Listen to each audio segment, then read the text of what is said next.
手捏纯米做成的米团，湿润绵密的触感很不同。黄全焕引以为傲的客家大汤圆，已在竹东飘香16年。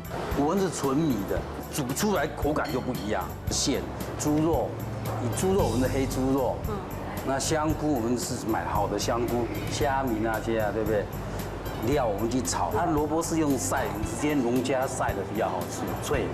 那味道跟那外面买的它烘干的不一样。各家米食千变万化，包进炒过的萝卜丝，随手运用生活食材，难忘的古早味从阿嬷的时代流传至今。家里也是种田的啊，那就是自己种的米啊，自己晒的萝卜啊，就把它放在一起就可以请客人啊。对啊，最淳朴的那个蒸咖的味道。一颗颗白胖汤圆在大锅里浮起，加进大碗高汤，铺上丰盛的韭菜、香菇和虾米，吃一口正宗客家风味，饱满又富足。团圆啊，大大小小，百子千孙啊，这个。